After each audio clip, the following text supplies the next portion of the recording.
நன்றி. இன்னைக்கு என்னத்தை குறித்து பேசலாம் அப்படின்னு சொன்னால், நீதிமொழிகள் புஸ்தகம். நீதிமொழிகள் புஸ்தகத்தில் 6வது அதிகாரம், நீதிமொழிகள் புஸ்தகம் 6வது அதிகாரத்தில் ஒரு வசனத்தை குறித்து இன்றைக்கி நம்ம பேசலாம். சரியா? என்ன வசனம் சொல்லியிருக்கிறாருன்னா, சோம்பேறியே, நீ இரும்பினிடத்தில் போய் அதன் வழிகளை பார்த்து ஞானத்தை கற்றுக்கொள். என்ன சொல்கிறார்? சோம்பேறியே, நீ இரும்பினிடத்தில் போய் அதன் வழியை பார்த்து ஞானத்தை கற்றுக்கொள் அப்படிங்கிறார். சரியா? அதற்கு பிரபுவும் தலைவனும் அதிகாரியும் இல்லாதிருந்து கர்த்தர் நல்லவர். சரியா? கோடை காலத்தில் தனக்கு ஆகாரத்தை சம்பாதித்து அறுப்பு காலத்தில் தனக்கு தானியத்தை சேர்த்து வைக்கும். சரியா? சோம்பேறியே, நீ எவ்வளவு நேரம் படுத்திருப்பாய்? எப்பொழுது உன் தூக்கத்தை விட்டு எழுந்திருப்பாய்? இன்னும் கொஞ்சம் தூங்கட்டும், இன்னும் கொஞ்சம் உறங்கட்டும், இன்னும் கொஞ்சம் கை மூடிக்கொண்டு நித்திரை செய்யப்படும் என்பாயோ? உன் தரித்திரம் வழிபோக்கனைப் போலவும் உன் வறுமை மனிதவனைப் போலவும் வரும். சரியா? இன்னைக்கு உலகத்தில் அநேக மனிதர்கள் என்ன பண்ணுறாங்க? இன்னைக்கு சோம்பேறிகளாக தான் இருக்கிறாங்க. அநேக மனிதர்கள் இன்னைக்கு பார்க்குறோம், சோம்பேறித்தனமான வாழ்க்கை தான். எப்படி வாழ்கிறாங்க? சோம்பேறித்தனமான வாழ்க்கை தான். சோம்பேறித்தனமான வாழ்க்கைனா, இப்போ ஒரு மனிதன் காலையில் எழுந்திருக்கிறான், சாயங்காலம் வரைக்கும் என்ன செய்கிறான், எப்படிப்பட்ட ஒரு வாழ்க்கை வாழ்கிறான் அப்படின்னு சொல்லி நம்ம பார்த்தோம்னா சோம்பேறித்தனமான வாழ்க்கை தான் வாழ்கிறோம். இல்லையா? கையில் கிடைக்கிறதெல்லாம் சாப்பிட வேண்டியதுதான். எப்படி என்ன இருந்தாலும் சரி, ஏது இருந்தாலும் சரி, எதுவாக இருந்தாலும் சரி. இப்போது சொல்கிறாங்க, தம்பி நீ என்ன படிச்சிருக்கிற? ஐயா, நான் காலேஜ் முடிச்சிருக்கிறேன். தம்பி நீ என்ன படிச்சிருக்கிற? நான் வந்துட்டு ஒரு மேல் படிப்பு படிச்சிருக்கிறேன். தம்பி என்ன தெரியும் உனக்கு? நல்லா ஆரோக்கியமான காரியங்கள், ஆரோக்கியமான வேலைகள்லாம் தெரியுங்க அப்படின்னு சொல்லி எல்லாம் சொல்கிறாங்க. சரியா? ஆனால் இன்றைக்கி அதே ஒரு பையன் என்ன பண்ணுறான்? ஆரோக்கியமாக இருக்கிறான். சரியா? அப்படி ஆரோக்கியமாக இருக்கிறப்ப ஒரு ஆரோக்கியமாக இருக்கிறவனை பலவீனப்படுத்தினா அவன் சோம்பேறியாக மாறுகிறான். எப்படி ஒரு சோம்பேறி என்ன பண்ணுறாங்க? சோம்பேறிகள் உருவாக்கப்படுகிறார்கள் அப்படின்னு தான் என்னுடைய கருத்து. ஏன் அப்படின்னா, இன்றைக்கி ஒரு மனிதன் சோம்பேறியாக வாழ்கிறான்னு வச்சுக்கோமே. அப்போது ஒரு மனிதன் சோம்பேறியாக வாழ்கிற நேரம் யாருக்கு என்ன பிரயோஜனம்? மக்களுக்கு என்ன பிரயோஜனம்? ஜனத்துக்கு என்ன பிரயோஜனம்? என்ன பண்ணுவான்? சாப்பிட்டு என்ன பண்ணுவான்? அப்படியே உட்கார்ந்த இடத்துல உட்காந்துருப்பான். சாப்பிட்டியாப்பா? சாப்பிட்டேன். என்ன வேலை செஞ்ச? அப்போ இந்த சமுதாயம் ஒரு மனிதனை என்னவாகுது? சோம்பேறியாக மாற்றுகிறது. சரியா? இந்த சமுதாயம் மட்டும் இல்லை, இந்த ஜனங்கள் என்ன பண்ணுறாங்க? மனிதர்களை சோம்பேறிகளாக ஆக்கி வச்சிருக்கிறாங்க. சரியா? சோம்பேறிகள்னால் என்னத்தையாவது அள்ளி சாப்பிட்டான்னு வச்சுக்கோமே, அவன் எப்படி இருப்பான்? சோம்பேறித்தனமாக தான் இருப்பான். வேலைக்கு போக மாட்டான், பிழைக்க மாட்டான், உழைக்க மாட்டான், குடும்பத்தை குறித்தான சிந்தனைகள் இருக்காது. அப்படியே என்ன பண்ணுவான்? அப்படியே உட்காந்துருக்க வேண்டியதுதான். சரியா? அதனால் தாய்க்கு என்ன பிரயோஜனம்? தகப்பனுக்கு என்ன பிரயோஜனம்? இந்த சமுதாயத்திற்கு என்ன பிரயோஜனம்? மக்களுக்கு என்ன பிரயோஜனம்? ஒன்றுமே கிடையாது. இல்லையா? அப்போ மனிதன் என்ன பண்ணணும்? தன் கையினால் பிரயாசப்படக்கூடியவனாக இருக்கணும். சரியா? நீ காலையில் என்ன பண்ணி ஏதாவது ஒரு வேலை செய், ஏதாவது ஒரு பிழை, ஏதோ உழைத்து வாழ். இல்லையா? சோம்பேறித்தனமான வாழ்க்கை வாழ்கிற என்ன பண்ண முடியாது? இப்போ எல்லாரும் விசாசம், யாருக்கு என்ன பிரயோஜனமோ கிடையாது அப்படின்னு தான் என்ன சொல்லுது? வேதம் சொல்லுது. சரியா? பிசாசானவன் என்ன பண்ணுகிறான்னா, நம்மை சோம்பேறித்தனத்துக்குள்ளாக நம்மை அடக்கி வைத்திருக்கிறான். சாத்தான் நம்மை எதில் அடக்கி வைத்திருக்கிறான்? நம்மை சோம்பேறித்தனத்திற்குள்ளாக அடக்கி வைத்திருக்கிறான். தீமைகளுக்குள்ளாக அடக்கி வைத்திருக்கிறான். இல்லையா? ஒரு பையன் நான் இப்போ சொல்கிறோம், ஒரு பையன் திருமணமாகி கல்யாணமாகி குழந்தைகள் பெற்று பேரப்பிள்ளைகள் பெற்று சந்ததிகளை பெற்று வாழக்கூடியவரை ஒரு சின்ன இச்சிறி காரியத்தை வைத்து ஒரு சின்ன தீமையான காரியத்தை கையில் எடுத்துக்கொண்டு அவனுடைய வாழ்க்கை முழுவதுமாக சீரழிக்கக்கூடியதை பார்க்கிறோம் இல்லையா? இப்படி செய்யலாமா? செய்யக்கூடாது. ஏன் அப்படின்னா, அதான் சொல்கிறாங்க, சோம்பேறி தன் விரும்பியும் ஒன்றும் புசிக்க முடியாது. என்னத்தையாவது அள்ளி திங்க வேண்டியதுதான், என்னத்தையாவது என்ன பண்ண வேண்டியதான், அள்ளி சாப்பிட்டுட்டே இருக்க வேண்டியதுதான். சரியா? இதுதான் என்ன இருக்குது மனிதனுடைய இதுதான் என்ன இருக்குது, இந்த சமுதாயம் நம்மை நடத்தக்கூடிய காரியம். அங்கே வேதம் என்ன சொல்லுகிறது பார்ப்போன்னா, சோம்பேறியை நீ எறும்பினிடத்தில் போய் கற்றுக்கொள், அதற்கு என்ன யாரில்ல தலைவனும் அதற்கு பிரபுவும் தலைவனும் அதிகாரியும் இல்லாதிருந்தும் கோடை காலத்தில் தனக்கு ஆகாரத்தை சம்பாதித்து அறுப்பு காலத்தில் தனக்கு தானியத்தை சேர்த்து வைக்கிறது அப்படின்னு சொல்லுகிறோம். சரியா?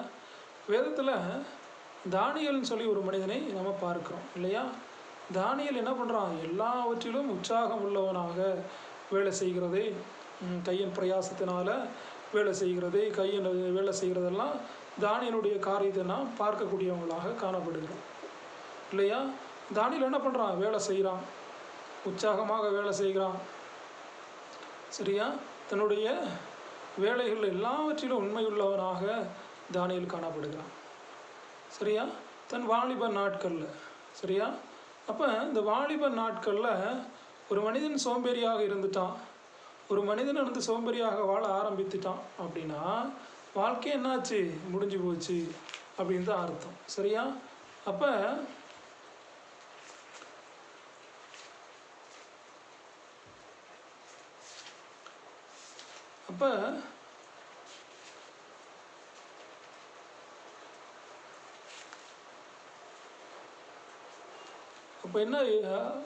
என்ன பண்ணக்கூடாது? சோம்பேறித்தனமான ஒரு வாழ்க்கை வாழக்கூடாது. இது பிரசங்கி புஸ்தகத்தில் ஒரு வசனத்தோடு நம்ம வாசிப்போம். வாலிபனே, உன் இளமையில் சந்தோஷப்படு. சரியா? பிரசங்கி புஸ்தகம் 11வது அதிகாரம் 9வது வசனம். சரியா? வாலிபனே, உன் இளமையில் சந்தோஷப்படு, உன் வாலிப நாட்களில் உன் இருதயம் உன்னை பூரிப்பாக்கட்டும், உன் நெஞ்சின் வழிகளிலும் உன் கண்ணின் காட்சிகளிலும் நட. ஆனாலும் இவை எல்லாவற்றின் நிமித்தம் தேவன் உன்னை நியாயத்திலே கொண்டு வந்து நிறுத்துவார் என்று அறி. நீ உன் இருதயத்திலிருந்து சஞ்சலத்தையும் உன் மாமிசத்திலிருந்து தீங்கையும் நீக்கி போடு. இளவயதும் வாலிபமும் மாயையே அப்படிங்கிறார். என்ன சொல்லுகிறா? வாலிபனே, உன் இளமையில் நீ என்ன பண்ண? சந்தோஷப்படு. உன் கண்களின் காட்சிகளிலும் நீ நடக்க வேண்டான்னு சொல்லலை, எல்லாவற்றிலும் நட. இந்த வாலிபத்துக்குரிய நாட்களில் வாலிபனை போல நீ வாழு இல்லையா? ஒரு வாலிபன் என்ன பண்ணுறான்? ஒரு வயசு போன முதியோர் போல் வாழ முடியுமா? முடியாது. ஒரு வாலிபன் ஒரு வயசு போன பாட்டி மாதிரி வாழ முடியுமா? முடியாது. அப்போ இந்த வாலிபத்துக்குரிய காரியத்தில் நீ வாழு. ஆனால் தேவன் எல்லாவற்றையும் கேட்க மாட்டேங்க, தேவன் எல்லாவற்றையும் நியாயத்திலே கொண்டு வந்து நிறுத்துவார் என்று அறி அப்படின்னு சொல்லி வேதம் சொல்லுகிறது. சரியா? அப்போ வேதத்தின்படி வாழக்கூடியவர்களாக, வேதத்தின்படி நாம் ஜீவிக்கக்கூடியவர்களாக நாம் இருக்கணும். சரியா? அதே போல் அந்த வாலிபனை குறித்து என்ன சொல்கிறார்? வாலிபர்களை குறித்து, வாலிபன் தன்னை எதனால் காத்துக்கொள்ளுவான்? வசனத்தின்படி தன்மை காத்துக்கொள்ளுகிறதுனாலே. அப்போ நீ என்ன பண்ணணும்? வாலிப நாட்களில் வசனத்தை படிக்கக்கூடியவர்களாக, வசனத்தை தேடக்கூடியவர்களாக, வசனத்தின்படி வாழக்கூடியவர்களாக நீ உன் வாலிப நாட்களை நீ பயன்படுத்தக்கூடியவர்களாக இருக்கணும். அது மட்டும் இல்லை, என்ன பண்ணக்கூடாது? சோம்பேறித்தனமான வாழ்க்கை. இன்றைக்கி வாலிப பசங்களை பார்த்தா என்ன பண்ணுறான்? சோம்பேறித்தனமாக வாழ்கிறான். பார்க்குறதே கஷ்டமாக இருக்குது. எப்படி இருக்குது? பார்க்குறதுக்கு என்ன இருக்குது? கஷ்டமாக இருக்குது. சோம்பேறித்தனமான வாழ்க்கை. சோம்பேறியாக தான் இருக்கிறான். சரியா? வீட்டில் தாய் தகப்பன் என்ன பண்ணியிருக்கான்? பசங்களை சோம்பேறியாக்கி வச்சுருக்கிறாங்க. முதலமைச்சர் எவ்வளோ பெரிய பெரிய அறிவாளிகள், புத்திசாலிகள், படித்தவனாக எப்படிப்பட்டவனாக இருந்தாலும் என்ன பண்ணுறான்? இளைஞர்களை, வாலிபர்களை என்ன பண்ணுறான்? சோம்பேறித்தனமாக ஆக்கி வச்சுருக்கிறாங்க. சரியா? பிழைக்க முடியாதபடி, உழைக்க முடியாதபடி, வேலை செய்ய முடியாதபடி, எழுந்திருக்க முடியாதபடி, உட்கார முடியாதபடி, நடக்க முடியாதபடி, தீமை செய்யக்கூடியவனாக, சமுதாயத்திற்கு அக்கிரமம் செய்யக்கூடியவனாக, அநியாயம் செய்யக்கூடியவனாக இன்னைக்கு வாலிபர்கள் ஒரு தீமையான வழிகளுக்குள்ளாக போயிட்டுருக்காங்க. சரியா? வாலிபர்கள் ஒரு நல்ல வழியில் போவோம் அப்படிங்கிறது சொல்லவே முடியாது. ஏன்னா அநேக வாலிபர்கள் என்ன பண்ணுறான், தீமையான வழிகளுக்குள்ளாக போய் கொண்டிருக்கிறத நாம் பார்க்கிறோம் இல்லையா? அப்போ இந்த வாலிப நாட்கள் என்ன பண்ணும், உன் சிருஷ்டிகரே நினை, உன் வாலிபமும் வாலிப பிரயாயமும் மாயையே அப்படின்னு சொல்லி வேதம் சொல்லுகிறது. சரியா? நீ கையில் என்ன பண்ணாத, தீமையான காரியத்தை எடுக்காத, அக்கிரமமான காரியத்தை எடுக்காத, தீமை செய்யாத, அக்கிரமம் செய்யாத.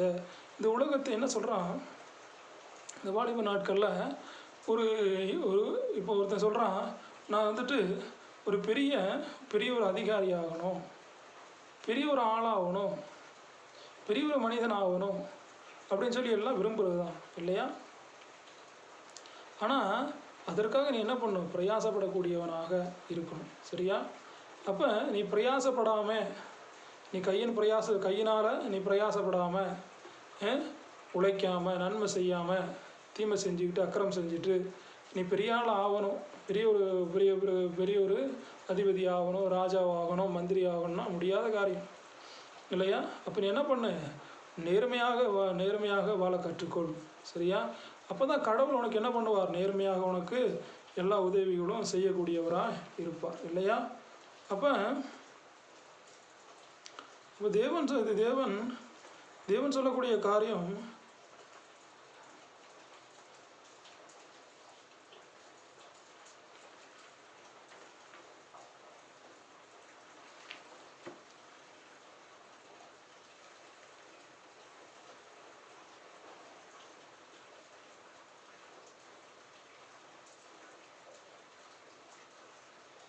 அப்போ தீமையான காரியம், என்ன பண்ணுறாங்க, அநேக பிள்ளைகள் சகோதரர்கள் எல்லாமே தீமையான காரியத்தில் போகிறது, தீமையான வழிகளில் போகிறது நாம் பார்க்கக்கூடியவங்களாக இருக்கிறோம். சரியா?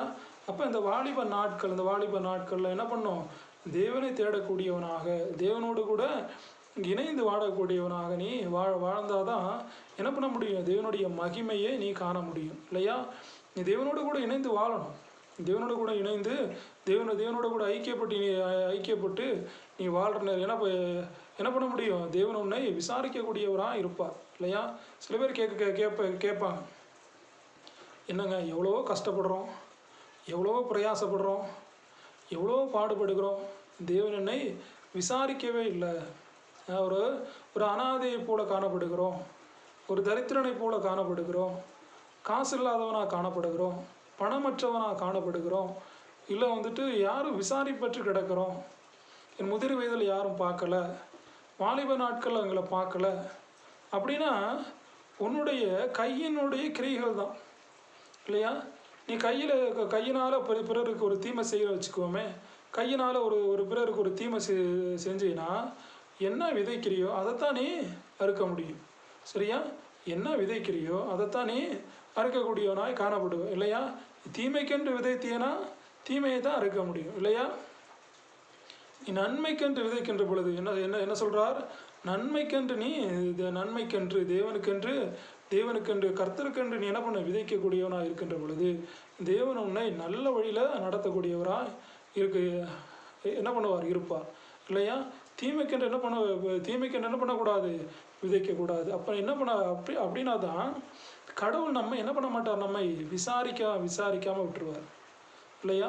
சொல்கிறா தேவன் சொல்லக்கூடிய காரியம், ஆண்டவர் கேட்குறா, எப்போ நான் பசியாக இருந்தேன், எப்போ தாகமாக இருந்தேன், எப்போ வஸ்திரம் இல்லாமல் இருந்தேன், எப்போ ட்ரெஸ் இல்லாமல் இருந்தேன் அப்படின்னு சொல்லி கேட்குறார். அப்போ இந்த சிறியவர்களை நீ ஒருவனுக்கு என்ன பண்ண, நீ நன்மை செய்ய ஆரம்பிச்சிரு. சரியா? உன் கையினால் நீ நன்மை செய்துக்கிட்டு வர்றப்ப என்ன ஆயிரும்னா, நன்மை செஞ்சுட்டு வரப்ப அது தேவனுக்கே நீ செய்தது போல, இதுக்கு கடவுளுக்கே நீ செய்தது போல ஆயிரும் இல்லையா?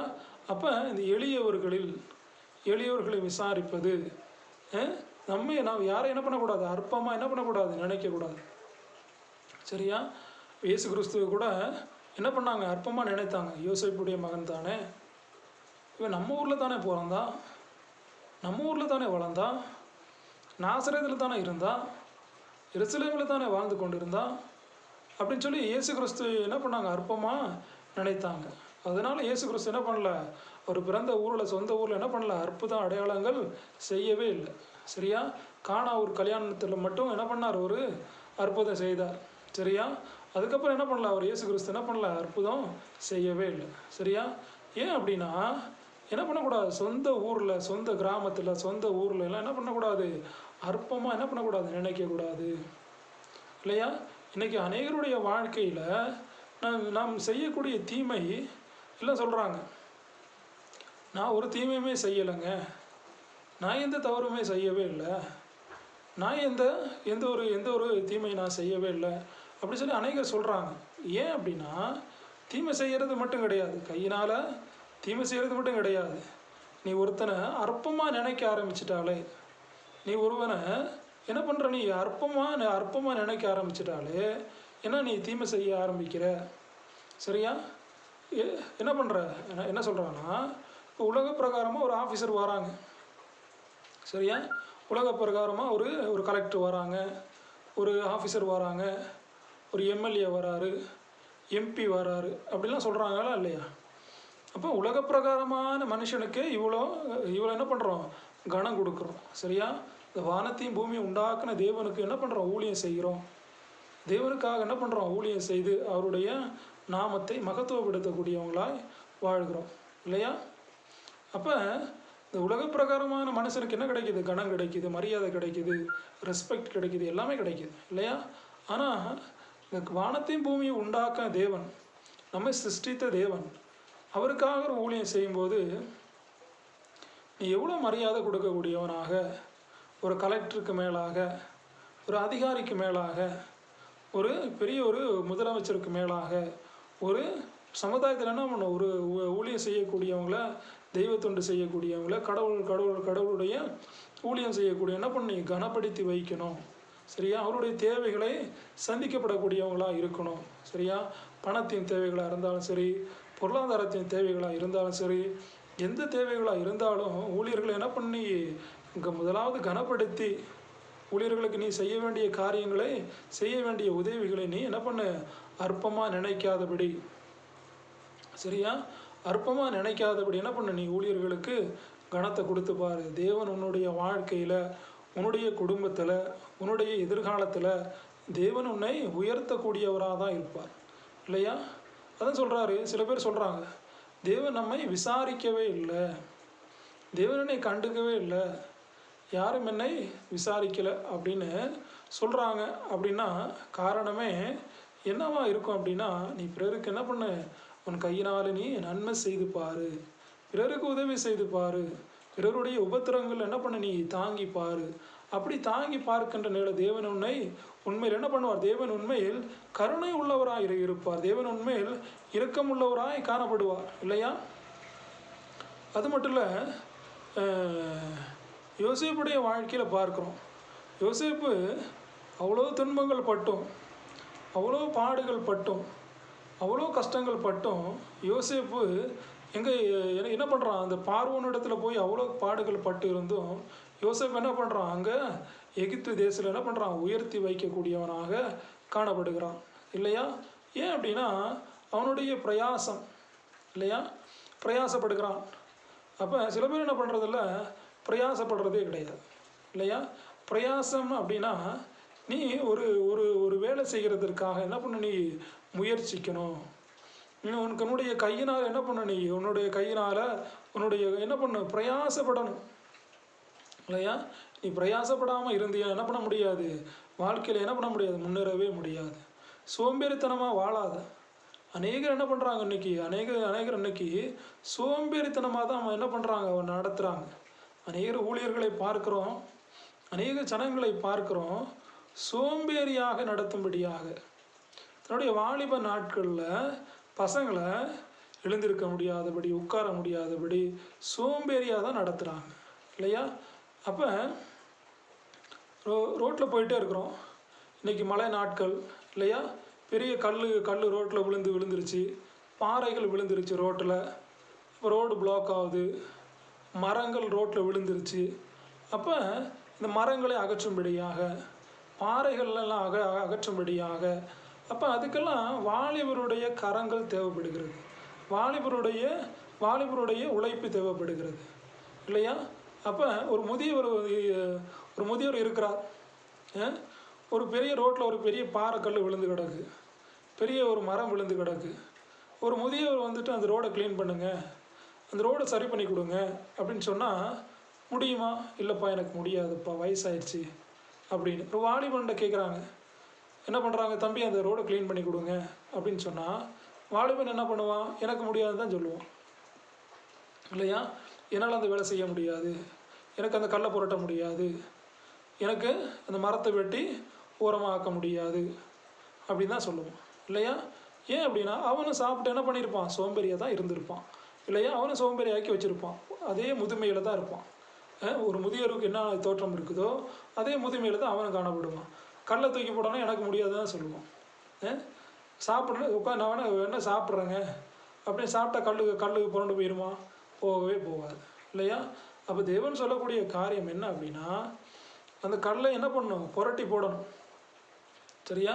அந்த மரத்தை ரோடு பிளாக்கான மரத்தை நீ தூக்கி என்ன பண்ணணும்? ஓரம் தூக்கி போடணும்.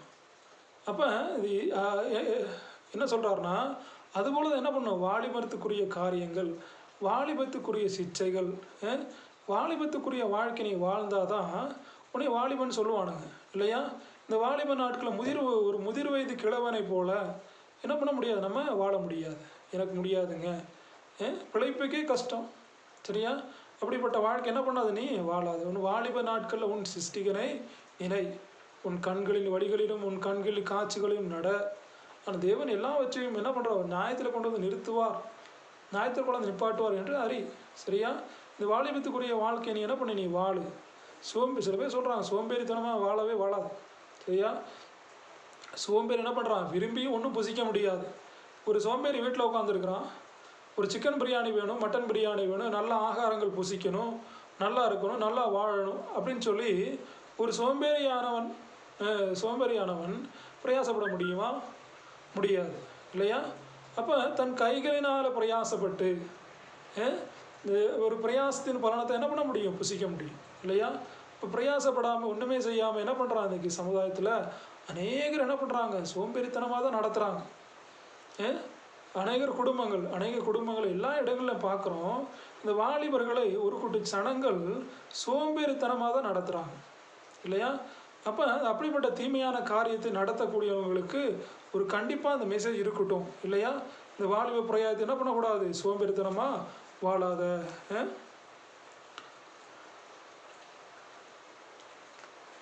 சில பல காரியத்தை என்ன சொல்கிறார்? நமக்கு என்ன சொல்கிறார்? அது மட்டும்